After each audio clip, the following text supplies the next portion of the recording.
Okay, this is an open hangout. Any atheist, any new ager, anybody that is looking to become a Christian, that wants to ask questions, wants to get clarification from the scripture, clarifications on the injections they heard, can come and ask me a question, can talk with me, and I hopefully hopefully anything gets answered. Hopefully this is used. So any person that wants to come, I already did my basic video. I haven't done really a video like that in a while. I had like no interruptions, but that was the video today. I know I still got videos I want to do, like upload videos. So that will be done. Me uploading videos has not come to a halt. I just wait. Hopefully I'm able to get on that software I want to get.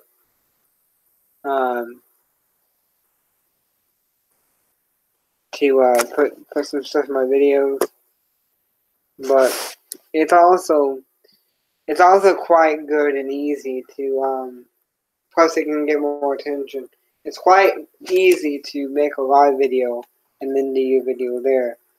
But when you are a professional, then you edit videos and you put stuff in it. So it depends. So right now, I have basically no. I want to get I'm gonna get a moderator in here.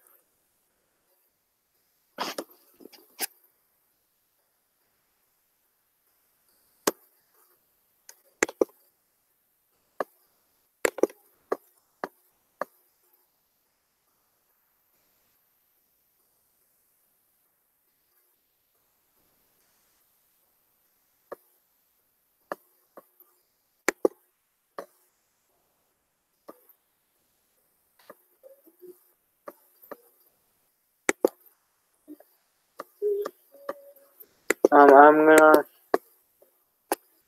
Okay. Is my moderator here? When the moderator really can't do nothing. This is to guard the room from trolls.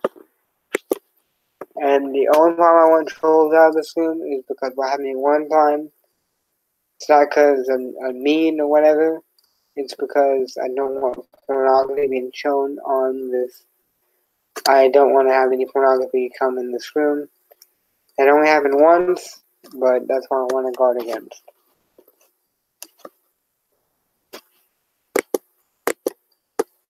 Let me.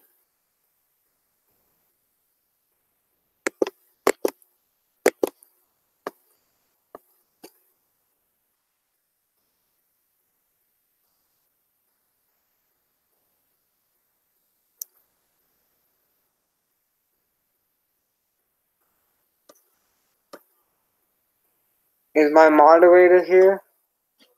I only got one viewer. Pray this reaches out. I'm able to actually edify some people tonight, answer questions. I really want to leave somebody, get somebody the truth.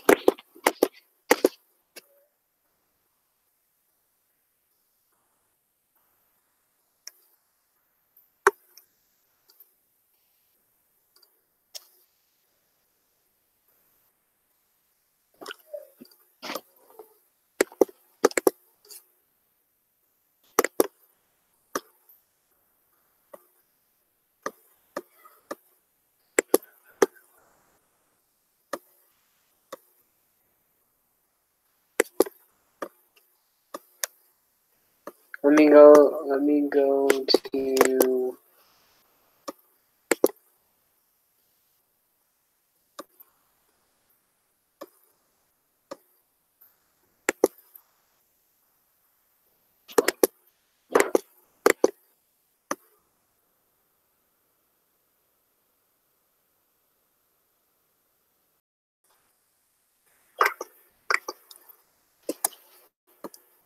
Oh, here is Lewis putting his book in the thing. What are you doing, Lewis? Okay, I'm going to put the link below. I want to,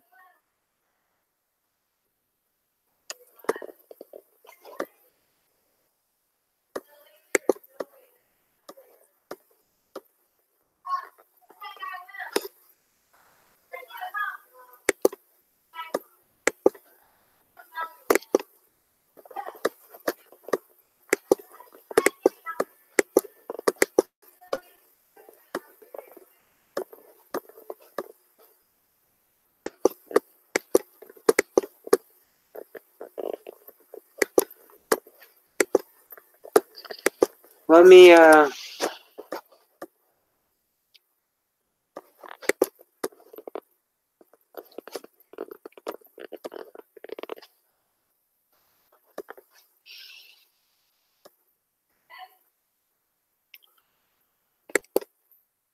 need him.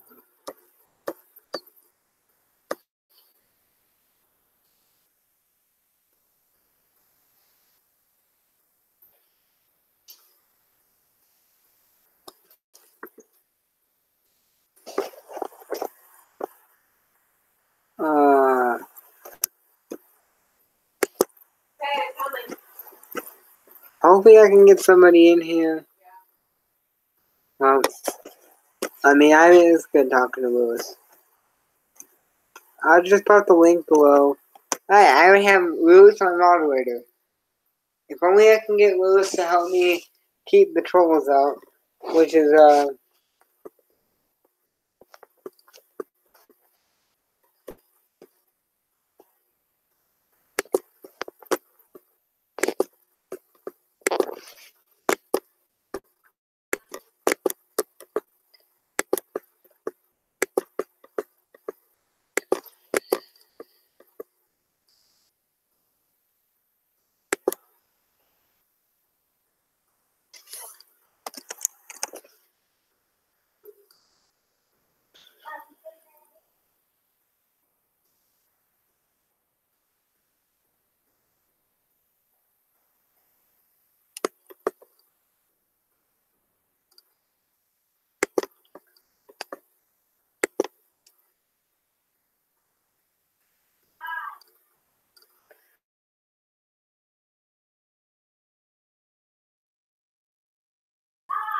and Lewis, you are not no troll, you're not no rabbi anymore.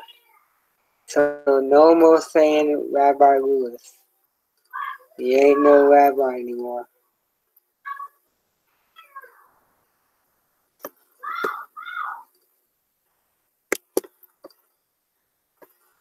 Shalom, shalom.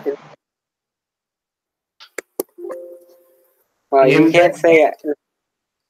You're no longer a rabbi, you're not a Jew. Yeah, what's up, guys? It's Rabbi Lewis, student rabbi. That's Rabbi Lewis. Shalom, shalom, shalom. Coming at you live again. You can find my work at Great Book Store, Long Island. You can find my books at lulu.com. Just type in Rabbi Lewis. I just wrote a new book today called Who Are the Moors? The Masonic Origins of America.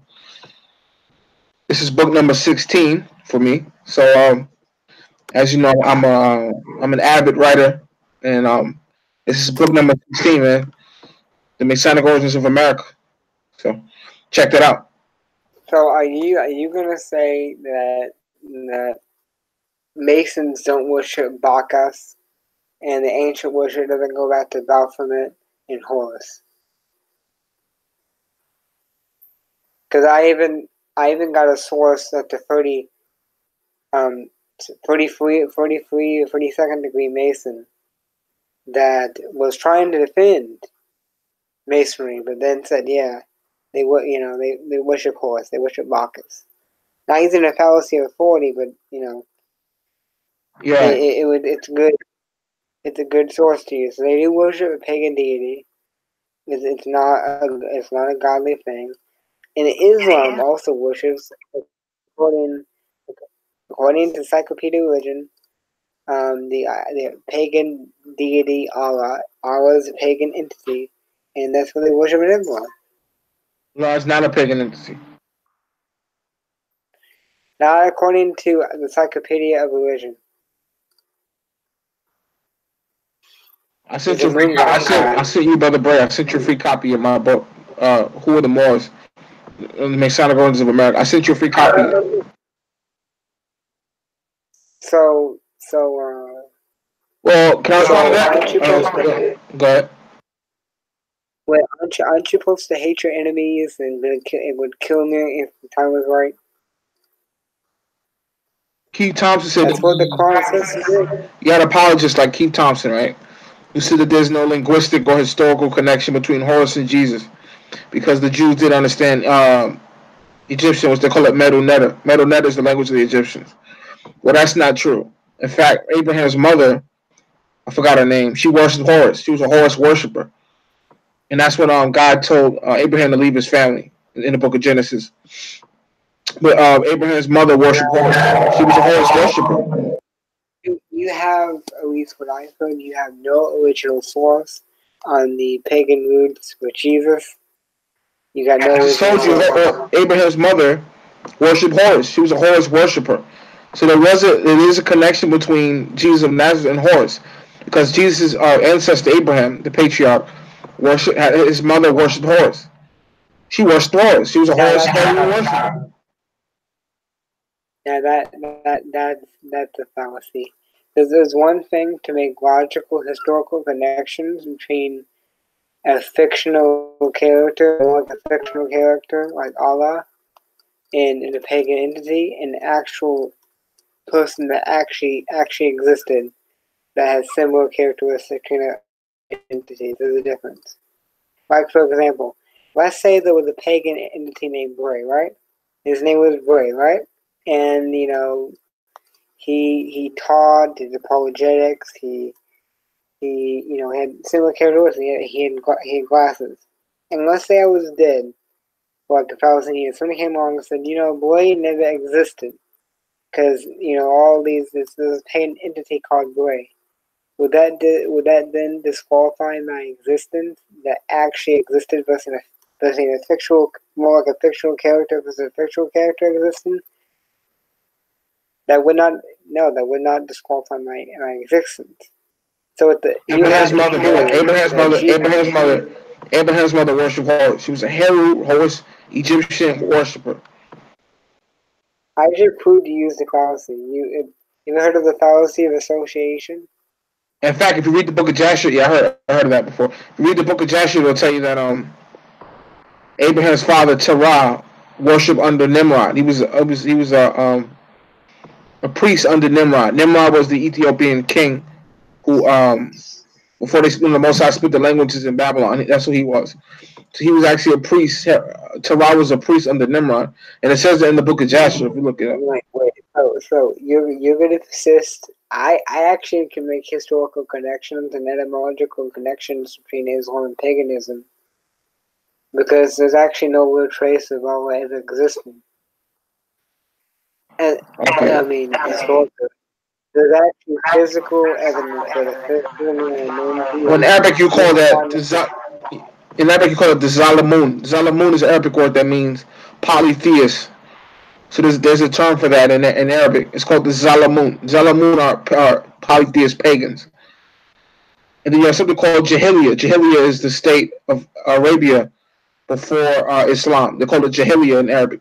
And Zalamun is an Arabic word that means polytheist, which the Quran is staunchly against. In fact, the only sin that Allah will not forgive is that of shirk.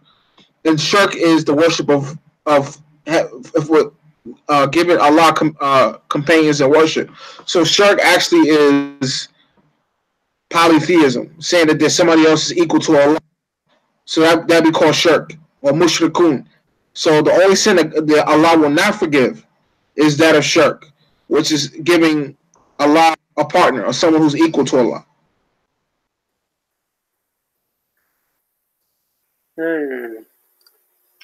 You're just spewing random things when I just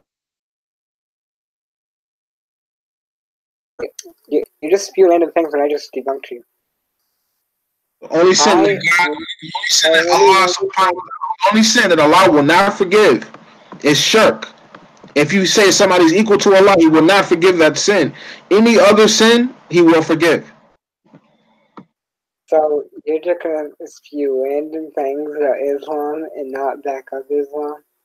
I want to ask you a question. The point is, you both the Quran is staunchly against giving Allah partners in pagan worship. So by no means is the Arabic God Allah a pagan God, because He's against paganism. He's against polytheism.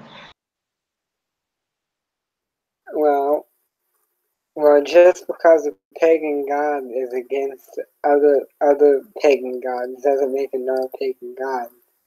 But let me go deeper into the concept of Allah. Allah is a Luciferian demonic entity, and sure, other demons can get jealous.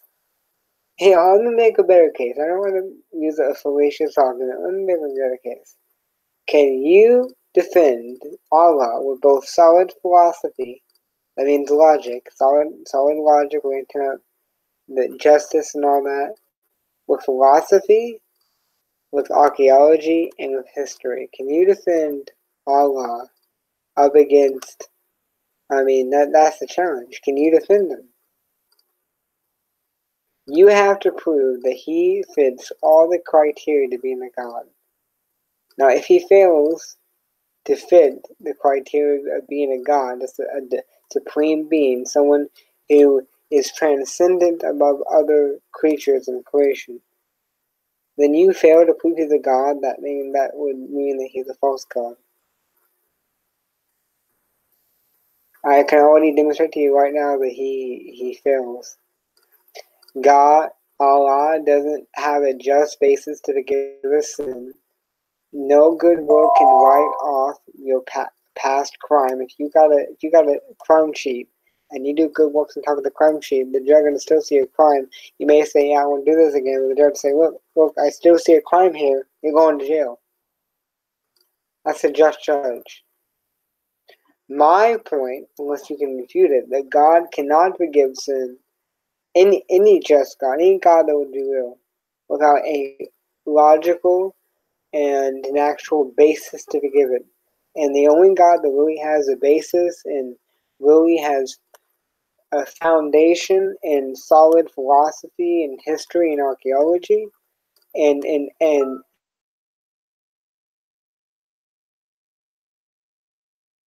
God, the scripture, the Quran does verify the gospel.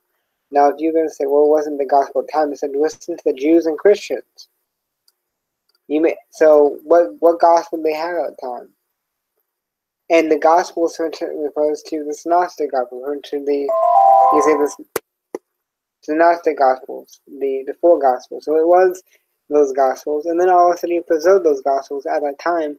And it means that the Gospels we have now that say Allah is fake and they contradict the Quran, all true according to Allah. That means Allah refuted himself. And according to the Quran, Jesus Christ, not the Hadith, the Quran. Jesus Christ is not just a prophet, he's the Spirit of God and the Word of God according to the Quran. Now, and he is exalted more than Muhammad. I would say he's a greater prophet than Muhammad if he wasn't a prophet. He's exalted greater than Muhammad. Basically, if you want to disprove the New Testament, you have one thing you need to disprove. And you have to disprove, historically, the resurrection. You have to prove it never happened. You have to prove there's no basis for it. Atheists have tried, more than one atheist have tried this and they failed. And then, we were converted. The resurrection will both verify Jesus' claims, the Old Testament prophecies, the Old Testament and the New Testament, and Jesus Christ being Jesus. And give good, strong evidence of Jesus Christ actually prove he's God.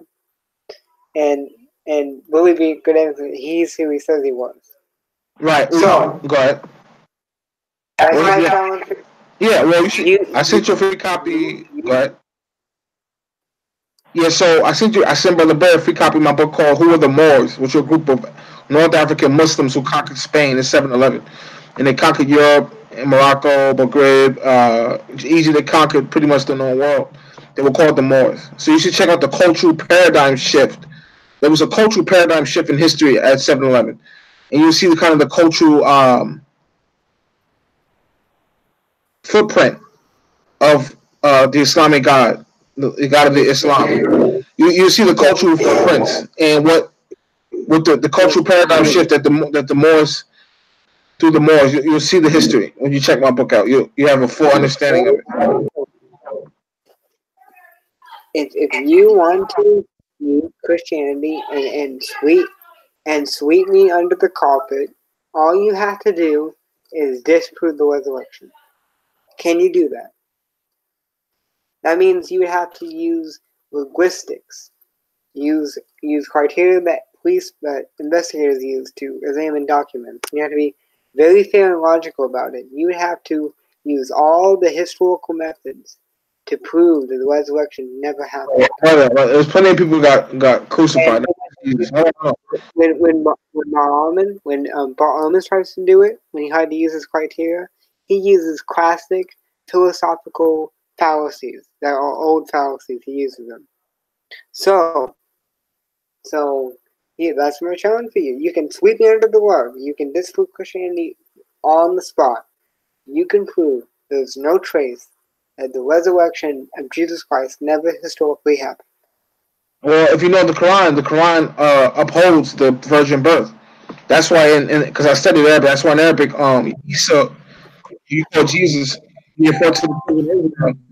He referred to them as, he didn't say I'm an Israelite, he says the children of Israel, distinguishing himself from the Israelites. But anyway, there were plenty of people who got crucified in first century Jerusalem. People were getting crucified. Do you agree that more than one person got crucified? Do you agree with that? What? Do you agree that more than one person got crucified historically in first century Judea? Yes. So as crucifixion was going on, it was the highest. Why are you treating this like some kind of, hold on. So why are you treating this like some kind of historical when this was happening to multiple people? It's not an historical phenomenon. Plenty of people got crucified. I want to let people know that if you want to come in the room and ask me questions, the room is open. Lewis, we talk a lot. Lewis, if you come in, they come in the room, he'll be quiet and let me talk and let me answer your questions. And yeah. So why are you treating the crucifixion? Why are you treating the crucifixion like an historical phenomenon when it's happened to multiple people? That's my question. I don't. You know what is a validation about the crucifixion because it fulfills biblical prophecy. Why are you treating the crucifixion as an historical phenomenon when it happened to multiple people? The question is, can you disprove not the crucifixion? We already clarified that. What crucifixion? Plenty of people got crucified. Not just Jesus of Nazareth. What is there to prove? We know that because it would refute the Quran. If he actually got crucified, according to historical sources, it would refute the Quran. And the Quran, because the Quran said he didn't get crucified, but he changed him to Judas and some other guy. The question is not the crucifixion. The question is, did he rise again? Did he historically rise again? I'm going to tell you that I could make an argument that he did rise again, that he did rise from the dead historically, and even philosophically. Well, we do know that's Jewish folklore, right? Because according to Jewish folklore, the spirit hovers above the body for 3 days, and for 3 whole days. Yeah, I don't care what the Jews fought. The Jews fought against Christ. They fought against almost. No, it's actually Jewish folklore that the spirit stays with the body for 3 days. That's why. Now let me finish. That's why in the Jesus story, he rose on the third day, because that's Jewish folklore. That after the third day, you resurrect. The spirit leaves the body. So the spirit stays with the body for 3 days. That's why Jesus rose on the third day in the Bible. Did you just make a fallacy of association again? It's Jewish folklore that the spirit rose amongst the body for 3 days. Listen, the Jews believed a lot of things. There's a lot of things in the Kabbalah. It don't matter what the Jews believed. It matters. Listen, beliefs don't. If somebody has a belief that people rise from the dead, that doesn't disprove somebody that rise from the dead. That would prove that somebody had beliefs associated with a historical fact that actually happened. The question is not. That's hypothetical. That's totally hypothetical. No, the question is, do we have evidence historically, not in the Bible, but do we have it using historical methods? Do we have evidence, not just a belief? Do we have actual evidence that Jesus rose from the dead historically? That's the question. Give me some source that substantiate it. Okay.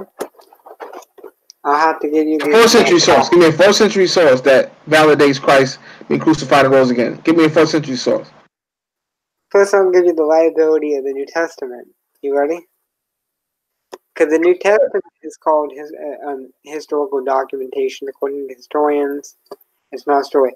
So I'm going to give you an argument for the New Testament. I just need a 1st century source. That's all I need.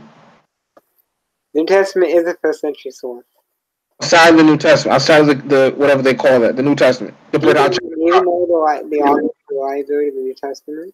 Brother, I need a 1st century source outside the Bible that says that he rose again and was crucified in the 1st century. Give me one source. Give me two sources. Give me one. I can back up outside the Bible that he did miracles, but I can back up using Jewish culture. That source that Jesus died on the cross and rose again. And my 1st century sources support it. I wouldn't say I have one outside the Bible, but I do have one. I do have those 4. We got whether it includes the Bible or not. We have 4 sources that verify. One source? You don't have one 1st century source? Again, are you arguing? You're creating mythology now. He doesn't even have one source, and he wants me to take. No, you are literally. You are actually literally, and you're not just me using philosophical principles to not just me using the philosophical principles on another basis. You are literally committing a fallacy right now. I just asked one historical source. You just used the argument of silence, literally by the exact context. You just committed a fallacy, literally. So I would back up from the argumentation. Now, I can back up his miracles outside the Bible. I can back up his existence outside the Bible. But I'm going to make an argument. I'm going to present an argument for his resurrection using the historical principles that the New Testament gives to being historical, using liability from the New Testament as being a fact. You ready? And if you say, well, show me something else, then you're committing a fallacy. I said I can. Well, there is sources outside the Bible, or one source for his miracles, and there is source outside the Bible for his existence. There is archaeology from the New Testament. But just because I don't really have it on hand, even at least on hand, I say I don't. Outside source for his resurrection, I do have Jewish culture for his resurrection. What they believed and how. Well, that goes on with the proving the New Testament. But this all goes on with the New Testament. Well, the New Testament is a historical fact by principles that historians use to verify other writings. Plato, Aristotle, the evidence we have for Tiberius Caesar. So you can't listen. If you commit a fallacy to try to argue against it, then the people that are wanting truth, it doesn't look good. So you don't have a 1st century source. Is that what you're saying? I don't. At least I don't know of one that would back up the resurrection outside. You see this, right, guys? We're supposed to take the two. We're supposed to take them seriously. They don't have one source. They don't have one historical source. Wait. You see this, guys? Don't you see this, guys? He just committed an argument of silence. That I'm not. I can make a case. That the New Testament is a historical source and a reliable historical source. But then to say, well, since one source doesn't say this, that's an argument of silence. And anybody that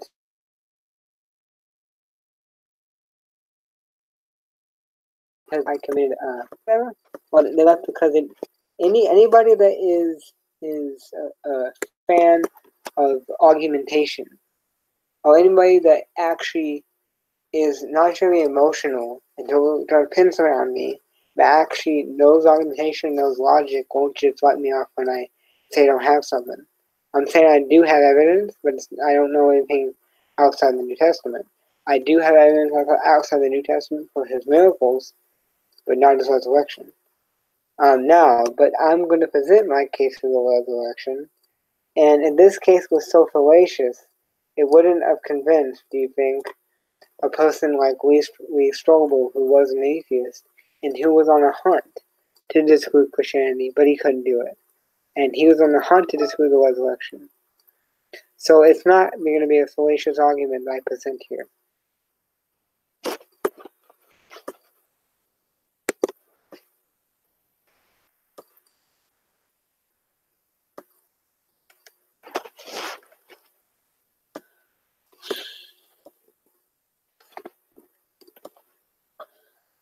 I just play people that, well, the people that, any person that just left because they thought that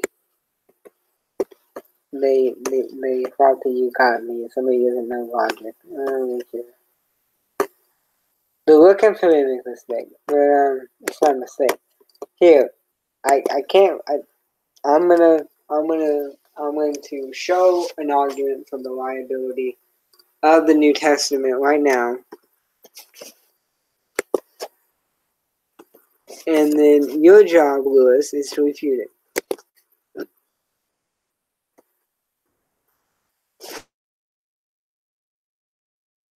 The question is not. We should ask, if we want to disqualify the New Testament, we would have to prove it's fictitious and not reliable. Now, if we can prove it's not fictitious and most likely or actually factually historical document, then we cannot just write it off and we have to count it as evidence. We got 10 sources for the existence of Tiberius Caesar, I heard. We got 41 sources for Jesus Christ. And we say that that Tiberius Caesar existed. Let's talk about existence. Historians agree. It's agreed upon, even by evidence. This is evidence.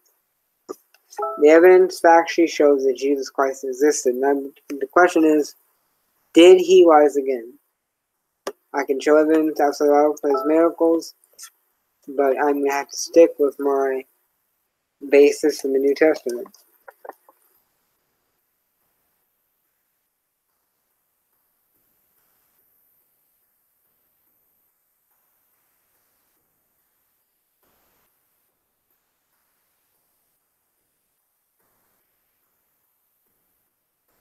I'm gonna find my post that I made on this. Your job is to refute this, and if you can't refute it, it's fact. Like, it's not that you can't know, but I would challenge any smart atheist to examine the evidence and call it fictitious and prove it.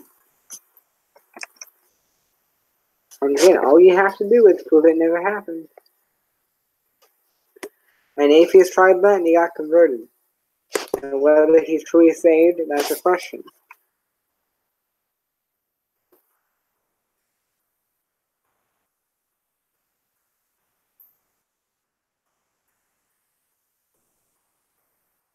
Give me a second, I'm looking for my post.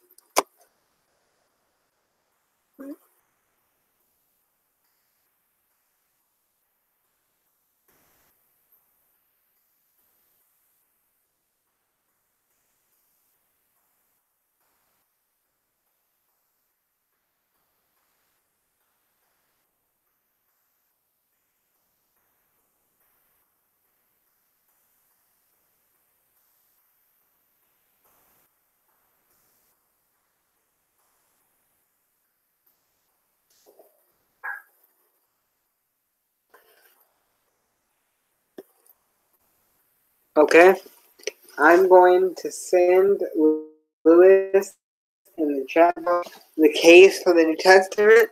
He can do some reading and then he can refute it if he wants to.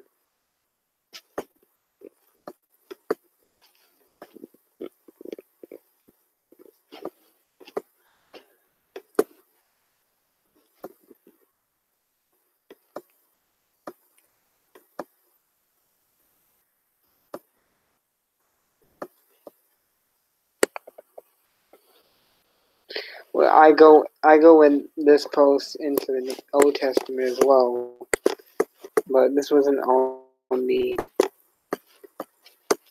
I'm going to send you in the chat box the case. You can refute it. Do you see it? Yeah.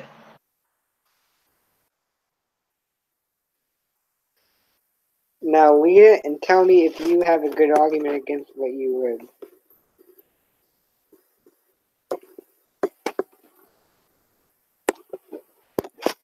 And for anybody that wants to read it themselves, I will post this in the description box after this live is finished. So anybody can read this themselves.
And if we tried to see, we examined the liability of the Quran's manuscripts, and the liability of the Quran, it doesn't hold water really. It's debatable whether Muhammad even existed. And that's debated. I don't want to use fallacy, I just want to make a statement. That's even debatable among a Christian apologist who wouldn't have any problem saying he existed because he can just shred him anyhow. And they do.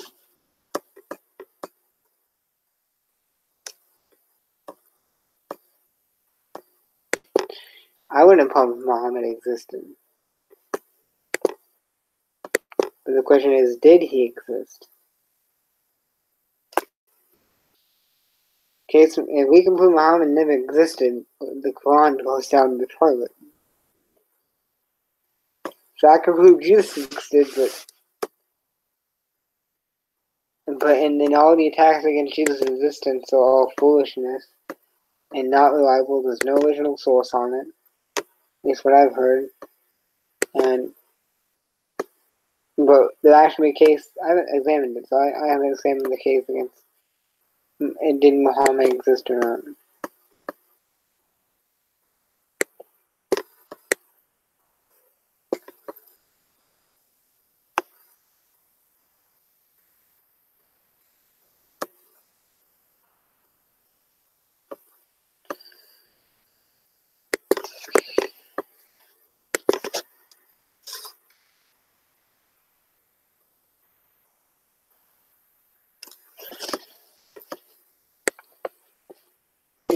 Go ahead and examine your best arguments against this liability, and I will respond to them. Go ahead.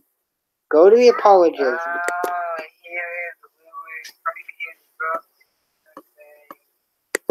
What are you doing, Lewis? Oh. Go ahead. Oh, and then he dropped out. Then Then Willis dropped out. So anybody else want to join? What can Willis not respond to the evidence? I said, Willis, go ahead.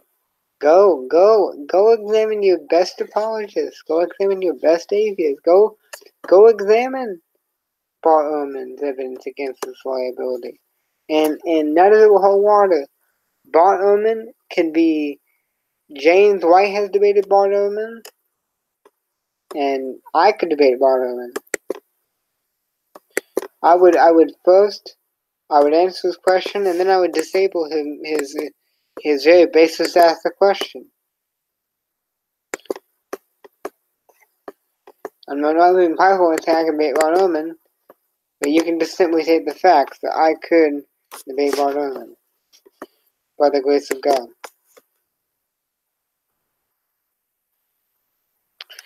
So is there any atheist or is there anybody, I mean, I'm an atheist, you can do something that wants to ask me questions.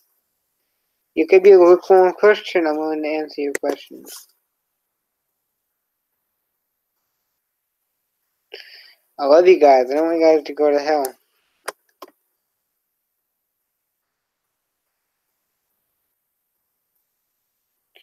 I want you...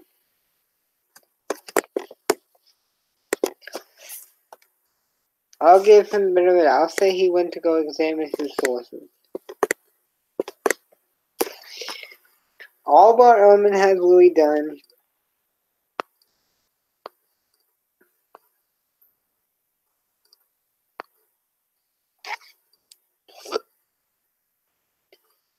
and if we want to play with the liability of the New Testament, I want to play with the liability of many existences we have. How do we know Abraham Lincoln existed? How do we know he was just... It wasn't just... I mean, we could play with philosophy and play with a lot of existences of a lot of people. So we don't want to be foolish in an argumentation against people's existences. Hold on.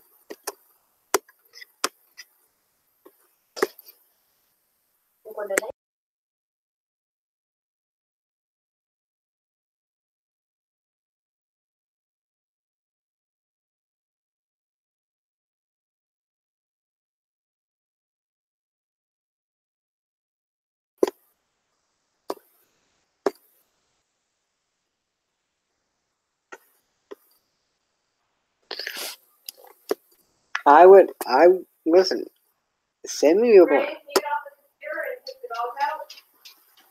Give me a second. I'll be right back, guys.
Okay, I'm back.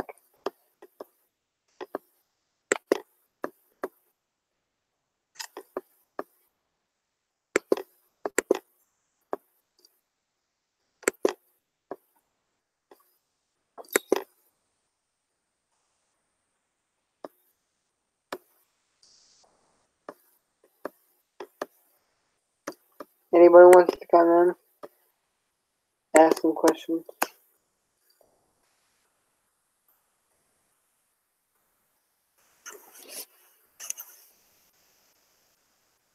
I should have clarified that I don't got out an outside source. At least I don't know of one that clarifies the resurrection.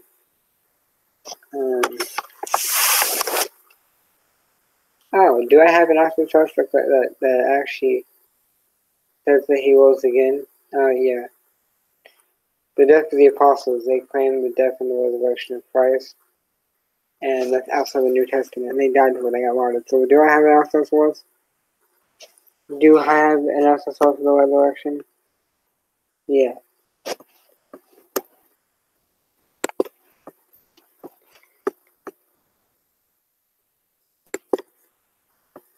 Like it wasn't just the concept of Christ crucified wasn't just in the book of Acts. It was just